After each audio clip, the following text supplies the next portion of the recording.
All right, good evening, everybody. Good evening. As mentioned, my name is Kamilah Moore, and I am the chairperson of the First in the Nation California Reparations Task Force. Our full title is the California Reparations Task Force to study and develop reparations proposals for African Americans, with a special consideration for African Americans who are descendants of persons enslaved in the United States. Before I begin my closing remarks, I would first like to thank the FXB Center for Health and Human Rights and the Harvard Public Health Magazine for hosting this well-timed and important reparations symposium. I'd also like to thank the faculty, staff, students, and guest speakers and panelists that contributed to making this event a reality, and a successful one at that. Second, I would like to acknowledge my fellow California Reparations Task Force members, of which I am deeply honored to serve alongside of. The 9-member task force comprises of longtime civil and human rights scholars and academics, lawyers, psychologists, and elected officials, all of which were appointed by either California Governor Gavin Newsom, Speaker of the California State Assembly Anthony Rendon, or Speaker of the State Senate Tony Atkins. For instance, those on the task force include Vice Chair Amos Brown, who is on the board of directors for the NAACP, is the president of the San Francisco NAACP, and was one of only 13 students to ever be taught by Reverend Martin Luther King Jr. at Morehouse University. Another member on the task force is Don Tamaki, who notably was responsible for the overturning of Korematsu versus the United States, and was a part of the Japanese American redress movement in the 1980s for reparations for Japanese internment camp survivors.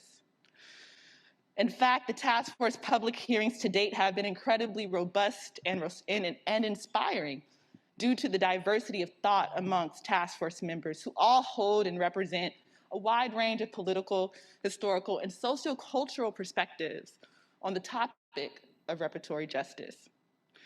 For added context, the scopes and powers of the California Reparations Task Force are predicated on a piece of legislation called AB 3121, which was championed by grassroots organizations like the California Coalition for Justice and Equity and the National Assembly of American Slavery Descendants, which was again signed by California Governor Gavin Newsom in October 2020.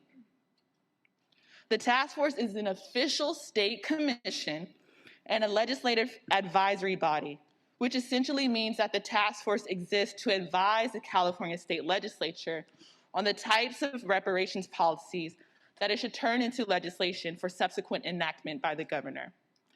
The task force is a 2-year effort, and our work will sunset this upcoming year in July 2023.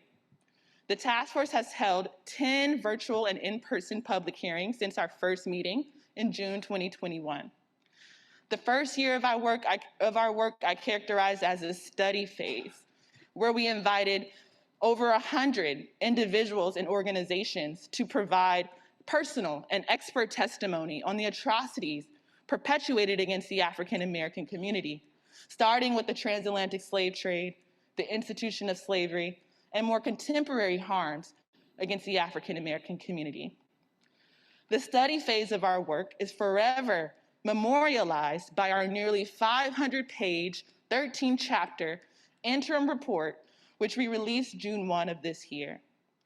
Member Tamaki rightfully acknowledged the added significance of this interim report in that it is the first government-commissioned study on the harms against the African American community since the 1968 Kerner Commission, which was commissioned by President Lyndon B. Johnson after the African American community erupted across the nation immediately after the assassination of Reverend Martin Luther King Jr. The chapters in our interim report characterize 12 major areas of systemic discrimination, or what we call the badges and incidents of slavery, that still linger and negatively impact the African American community today. For instance, while the first chapter in the report discusses California and the federal government's role in perpetuating enslavement, the remaining 12 chapters are what we call badges and incidents of slavery that bore out of my ancestors' enslavement, like racial terror, political disenfranchisement, housing segregation, separate and unequal education, the pathologizing of the Black family, racism in environment and infrastructure, the control over creative, cultural, and intellectual life, stolen labor and hindered opportunity, an unjust legal system, mental and physical harm and neglect, which we are all here today to talk about, and lastly, the wealth gap. While of course acknowledging that it is impossible to fully account for all of the genocidal tactics white supremacists have enlisted against the African American community over generations. The final year of our work I characterize as the development stage, where between now and July 2023, the task force members will discuss, debate, and determine what types of policies will be in our final report to be promptly sent to the California State Legislature for adoption. And lastly, before I go to my more substantive remarks, in case anyone was wondering, why California? Wasn't California a free state? Well, the task force worked very early on in our efforts to dispel that rumor. For instance, we learned through expert testimony such as Professor Stacy Smith out of Oregon State University that there were at least 1,500 Black people enslaved in California. Not only that, the state also implemented a Fugitive Slave Act that was actually much more aggressive than the federal Fugitive Slave Act on the books at the time. The implications being that Black Californians could be enslaved on California soil or even deported to the Deep South to be re-enslaved. Now that everyone is on the same page about the legislative history, logistics, and the work product of our task force, I will officially begin the substance of my closing remarks.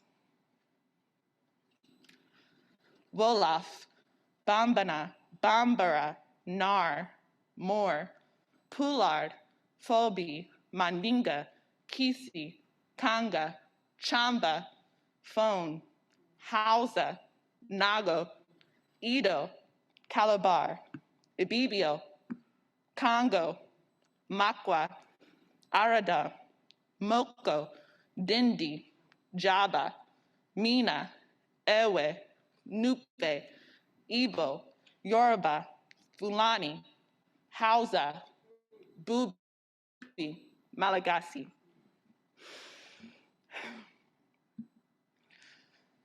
According to the Whitney Plantation Museum in La Place, Louisiana, those are some of the indigenous African ethnicities of which members were bartered and sold as human cargo from the great and exploited continent known as Africa, as the late Martin Luther King Jr. once said, to the colony of Louisiana.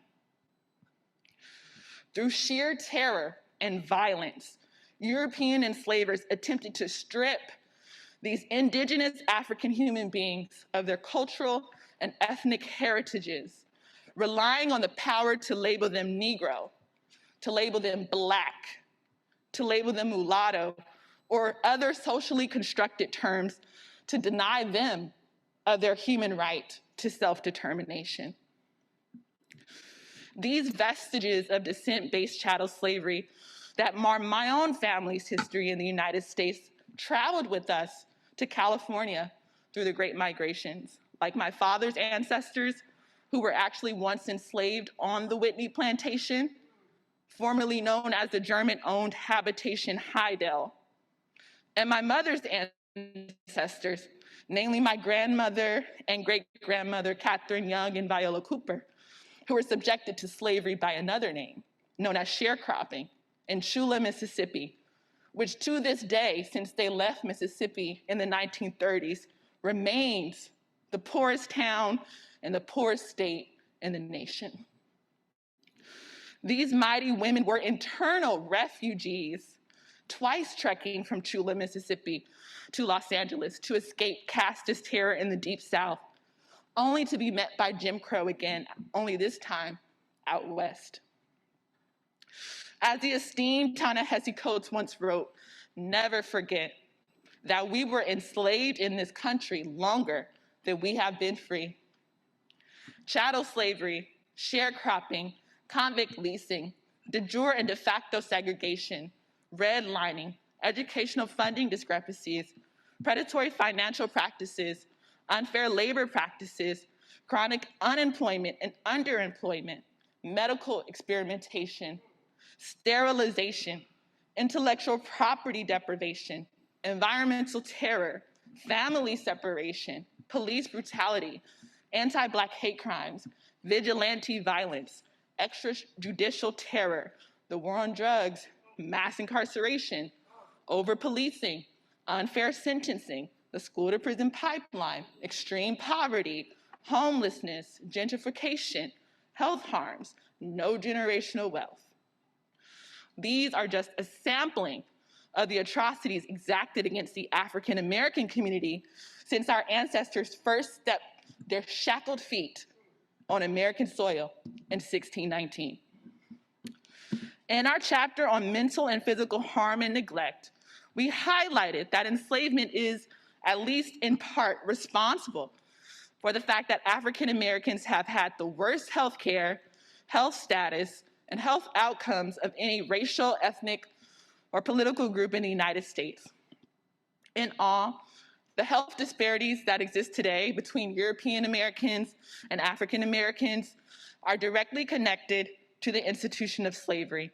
And I will use two pictures from our interim report to further illustrate the following points.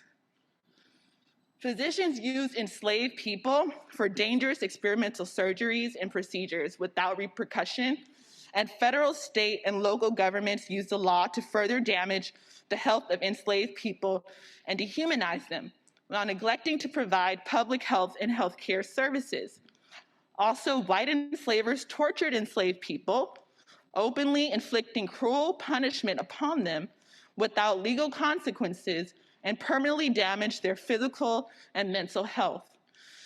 To the right of me is a picture of an enslaved man named Wilson Chin. This is from the 12th chapter in our interim report on mental and physical harm and neglect. Wilson Chin was branded with the initials of his enslaver on his forehead. Chin is also wearing a punishment collar and posing with other equipment used to punish slaves. And that was in 1863. I would be remiss to say we are also at Harvard University, who also has its own role in perpetuating slavery. And I would share the picture of Papa Renti, but out of respect of Tamara Lanier, I will not. But I will say free Renti. Also, in the 1880s and 90s, public health agencies claimed that African Americans had naturally weaker immune systems, and irregular habits were the reason so many African Americans died, rather than inadequate access to sanitation, drinking water, food, and overcrowded housing due to racial segregation. During congressional debates over the establishment of the Freedmen's Bureau, a program which included government-funded health care for newly freed African Americans, white legislators argued that assistance to free Black people would result in dependence. The fifth point is that medical experimentations did not end with enslavement, and then I'll show another picture. Here is a picture of students, medical students at the University of Maryland School of Medicine in 1898. This is courtesy of the book Dissection, Photographs of a Rite of Passage in American Medicine, 1880 to 1930, page 101. These students at the University of Maryland School of Medicine are dissecting a Black woman, an African American woman. The English sociologist Harriet Martineau wrote in 1838 that the bodies of colored people exclusively are taken for dissection because the whites do not like it and the colored people cannot resist. If you look at the side of that table, read what is etched. It says, "Her loss is our gain."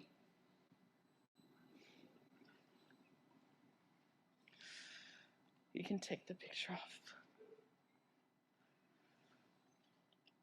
Thank you. You can take the picture off now. The task force also held two-day hearings earlier this year on the intersection of reparations for African Americans and mental, physical, and public health. We invited experts like Dr. Joan Kaufman, who in a report with Cobra provided expert testimony on the concept of transgenerational epigenetic inheritance, which describes how the negative effects of adversities and traumas in one generation can be passed down to affect the health and well-being of future generations, and how grandchildren and great-grandchildren can be negatively impacted by ancestral traumas, even when they have not been directly exposed to harm themselves. This results not only in mental and substance abuse disorders linked to trauma, but also to an increased risk of other health problems, including cancer, heart disease, and diabetes. Also, most notably, at our most recent hearing in September in Los Angeles at the California Science Center, the economic consultant team, one of which comprises of Dr. Darity, who is a speaker today.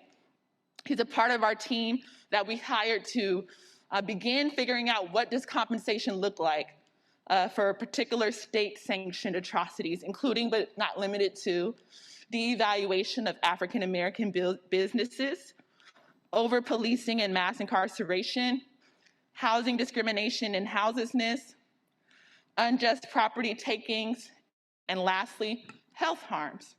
So for instance, in September, The Economist took into account data that demonstrates that, for one, there are statistics to show that the value of statistical life is roughly around $9 million to $11 million.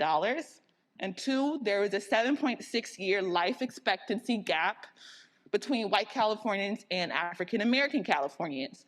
That, of course, cannot be explained away by inherent differences, but rather is a direct result of intentional genocidal policy enacted against the enslaved and their descendants.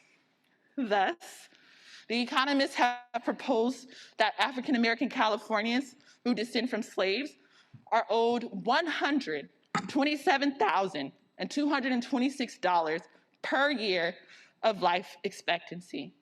So that could mean very well by the end of our process, if the California state legislators put our policies into law, that African American Californians who have spent their entire lives in California could be entitled to reparations for state-sanctioned health harms in the amount of $966,000 and $921, or nearly $1 million, excuse me. As I give these closing remarks, African American or American freedmen Californians are resiliently surviving the afterlife of descent-based chattel slavery. In fact, African Americans have been historically burdened with confronting the aforementioned lingering badges and incidents of slavery without significant government aid or private action, particularly since the broken promise of Reconstruction in this country and the unjust dismantling of the Freedmen's Bureau in 1872 that accompanied it. Thus, it is my hope that the work of the task force reinvigorates the African American community to exercise our human right to self-determination with a renewed energy that enables us to freely determine our status in this country and to pursue our economic, social, and cultural development via comprehensive reparatory justice policies. In addition, the California Reparations Task Force will most likely sunset during the International Decade for People of African Descent, which is from 2015 to 2024, proclaimed by the UN General Assembly. Thus, it is also my hope that the task force overall efforts strengthen the movement for global reparatory justice for people of African descent. In fact, earlier this year, CARICOM, a Federation of Caribbean Nations, and the African Union organized a conference to re-engage European nations on the unresolved issue of reparations for their respective regions. The task force interim report also highlights the unjust treatment of many other groups in California, from Native, Latinx, Asian, and African Black diasporic communities, and other marginalized groups. Thus, it is also my hope that the information in our interim report empowers these groups in their respective advocacy efforts, and not only that, strengthens the capacity for cross-cultural allyship and movement building. Most notably, as I conclude, I hope that municipalities or other states, and most importantly, the federal government, looks to the state of California as we trailblaze in setting precedent for what reparatory and transitional justice looks like for African Americans who are descendants of slaves. And every day, as the task force meets its sunset in July, we get one step closer in making reparations a reality. And so on behalf of the California Reparations Task Force, we thank you, I thank you, for partnering with us in this journey. Thank you.